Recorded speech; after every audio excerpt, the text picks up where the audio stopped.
बात की शुरुआत विजय कुमार बंधु आपसे ही करना चाहेंगे। ये किस तरह से आप इसको इसने आपने पूरा मुद्दा जो उठाया और उसका आपको बड़ा जबरदस्त रिस्पांस मिला दिल्ली में। हालांकि ये बात भी अलग है कि मेन स्ट्रीम मीडिया में इसकी चर्चा बहुत कम हुई, कहीं छोटी छोटी खबरें छपी। उसका तो वजह सब जानते ही हैं कि वो मीडिया ऐसा है कि वहां वही छपता है जो सरकार चाहती है, और सरकार अगर नहीं चाहती है कि ओल्ड पेंशन स्कीम लागू हो तो जाहिर है कि आपको जगह मीडिया में नहीं मिलेगी। तो फिर भी आप हमें बताएं कि किस तरह से आपने किया और मोबिलाइज किया, और आपको क्या लगता है इस मुद्दे को देखकर। जी बहुत बहुत धन्यवाद आपका, और चैनल का भी शुक्रिया अदा करता हूँ। और एक महत्वपूर्ण मुद्दे पर आपने बातचीत रखी, बहुत अच्छा लगा। अभी 1 अक्टूबर की जो दिल्ली के रामलीला ग्राउंड में पेंशन शंखनाद महारैली हुई है, सबने देखा होगा। किसी ने कम देखा होगा, किसी ने ज़्यादा देखा होगा, लेकिन मैं आपको जानकारी के लिए बताएँ कि ट्रेड यूनियन का जो इतिहास रहा है, उस ट्रेड यूनियन के इतिहास में ये दिल्ली ही नहीं, ये भारत ही नहीं, पूरी दुनिया का सबसे बड़ा प्रदर्शन था। उसके पीछे कारण मैं बताऊँ, रामलीला का जो प्रदर्शन था वो तो लोगों को दिखाई पड़ा कि रामलीला बिल्कुल भर गया, जगह नहीं, बिल्कुल हटी। रामलीला एक भाग है, 3 भाग बाहर था। 11 बजे रामलीला के गेट को बंद कर दिया गया, ओवर हो गया। उसके बाद सब बाहर हुए, बाहर पूरी दिल्ली में बाहर हुआ। उसके बाद फिर बॉर्डरों पर बसों को, हमारी 150 बसें लगभग जो बॉर्डर से बुलंदशहर तरफ भेज दी गई। ऐसे अलग-अलग बॉर्डरों पे बहुत ज़्यादा भेजी गई।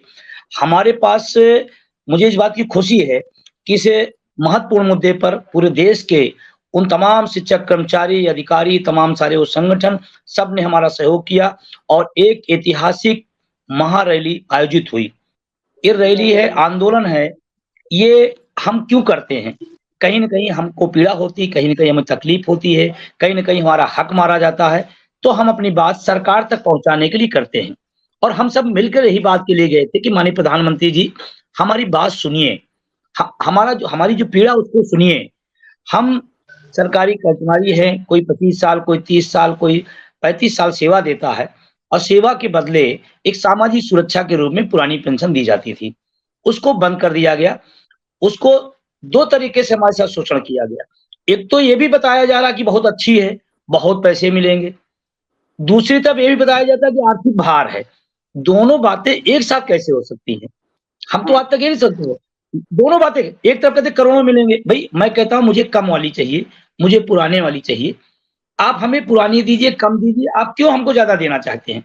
और ये सरकार की जो नीति रही, मैं बताऊँ आपको, देना हमको है, देना आपको, लेना हमको है। हमसे विचार नहीं किया गया, हमसे बातचीत नहीं की गई, बस आप ले लीजिए। भई क्यों ले लें हम? और हम कोई अनपढ़ लोग नहीं हैं। हमारा पूरी जमात जो है, चपरासी भी हमारा इंटर पास होता है, सब पढ़े-लिखे लोग हैं, अपने हित सुख समझते हैं। चलो तब भी हम मान लेते हैं, चलो आपने लागू कर दिया, अब तो उसके परिणाम आने लगे। और बंधु जी, नेताओं को तो 4 रोज काम करके जिंदगी जीवन भर 5 साल ले लिए, उसके बाद जीवन भर पेंशन। हाँ, ये बहुत बड़ा सवाल है। वो बाहर नहीं दिखता है। जी, जी, ये बहुत बड़ा सवाल है, और आज मैं बताना चाहता हूँ अपनी सारी राजनीति व्यवस्था के, सारे राजनीतिक दलों के और सारे नेताओं को, ये घर-घर, गाँव-गाँव चर्चा जा रही है। क्या जा रही है? कि देश के अर्धसैनिक दलों को पेंशन नहीं, और देश के माननीयों को 4-4 पेंशन। ये कौन-सा राष्ट्रवाद है? ये सवाल पैदा हो रहा है। लोग पूछ रहे हैं, कर्मचारी अकेले नहीं पूछ रहा है। सड़क पर चलता हुआ, ट्रेन में बैठा हुआ यात्री पूछ रहा है कि अर्धसैनिक बलों को पेंशन नहीं, नेताओं को पेंशन। और आपने जो सवाल उठाया, बहुत वाजिब सवाल उठाया। एक बार छोटी-सी, बहुत हल्की-सी है। गांधी जी के पास एक महिला गई अपने बच्चे को लेकर के कि ये बहुत मीठा खाता है, गांधी जी क्या किया जाए? तो गांधी जी ने कहा चलो कल आना फिर बताएँगे। फिर कल भी आए, फिर कहा कि चलो बाद में बताएँगे। ऐसे करते के 1 हफ्ते निकाल दिए गांधी जी। 1 हफ्ते बाद उन्होंने कहा बेटा ज़्यादा मीठा नहीं खाना चाहिए, नुकसान करता है। तो महिला नाराज़ हो गई। ये बात तो हमको पहले दिन आप बता देते। तो उन्होंने कहा नहीं, नहीं, क्योंकि मैं भी खाता था, तो मेरी नैतिकता नहीं कहती थी कि मैं जो खुद कर रहा हूँ उसको दूसरों को कैसे कहूँ।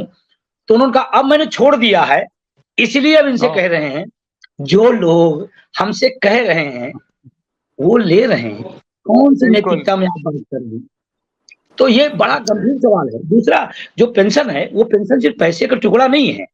वो हमारे आत्मसम्मान, स्वाभिमान का, पूरी ज़िंदगी का जो हमने कार्यकाल दिया था, उसके जो बदले में पारितोषिक मिलता है, जो हमें हमें पुरस्कार के रूप मिलता है, वो चीज़ है। हम कोई भीख नहीं माँग रहे हैं।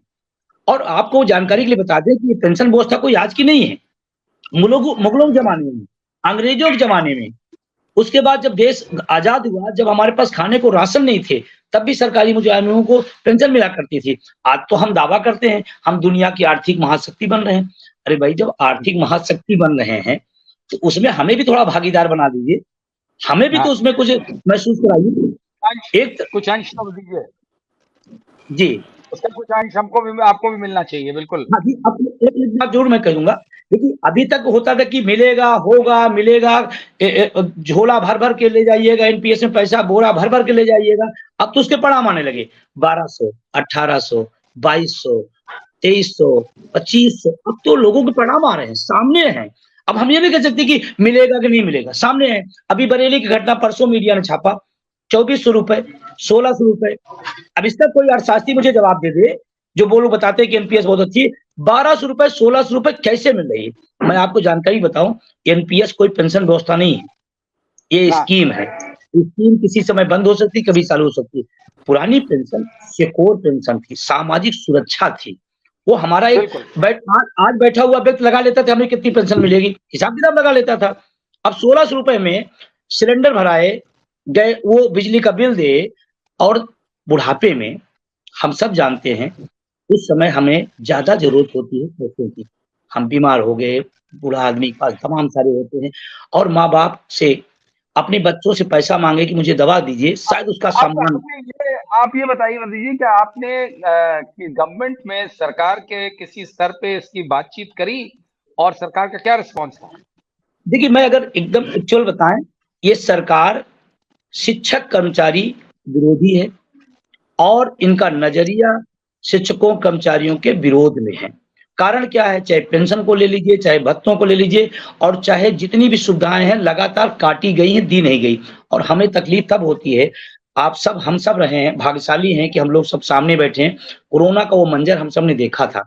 उस कोरोना के काल में वही सरकारी, वही नर्स, वही डॉक्टर, वही पुलिस का सिपाही, वही राजस्व कर्मचारी, वही टीचर, उस उस घटना, उस महाकाल का जो मतलब एक सबसे बुरा दौर अगर कोरोना का है, उस दौर में सरकारी कर्मचारियों ने काम किया है। मैं जानता हूँ, तमाम सारे प्राइवेट बड़े-बड़े सेक्टर थे, मेडिकल के अस्पताल थे, सब बंद थे। चौखट खुली थी तो सरकारी अस्पताल थे। वो तो अलग इश्यू, बिल्कुल सही बात है। मैं इसलिए कह रहा हूँ, इस कोरोना की चर्चा इसलिए कर रहा हूँ कि हमने अपने जीवन का सर्वश्रेष्ठ दिया, तो हमें तो उम्मीद की कोरोना जब खत्म होगा, तो हमें गिफ्ट के रूप में हो सकता है प्रधानमंत्री जी पुरानी पेंशन दे दें। हम इस बात की चर्चा कर रहे हैं। लेकिन ये बताइए कि ये जो इसमें ये भी एक मुद्दा है कि फौज में तो ओआरओपी दे दिया, और अर्धसैनिक बलों को और आप लोगों को कुछ नहीं मिलेगा। जी, ये देखिए सर कितनी बड़ी वो है। मैं सेना को दिया जाता है, मैं उसके समर्थन में हूँ, सेना हमारी शान है, उसको मिले। लेकिन क्या अर्धसैनिक बल उसका भाग नहीं है? ये तो अंदर-बाहर दोनों होता है। उसको क्यों नहीं दिया जाए? क्या वो बलिदान नहीं देता? क्या वो सेवाएँ नहीं दे रहा है? ये डिफर क्यों पैदा किया जा रहा है? दूसरी, इससे आगे एक बात और मैं कहूँगा कि अभी व्यवस्थापिका पाती है पेंशन, यानी कि संसद। न्यायपालिका पाती है पेंशन, बस कार्यपालिका को नहीं देना है। कार्यपालिका को नहीं देना है। न्यायपालिका सत्य हिंदी का ऐप डाउनलोड करें गूगल प्ले स्टोर पर।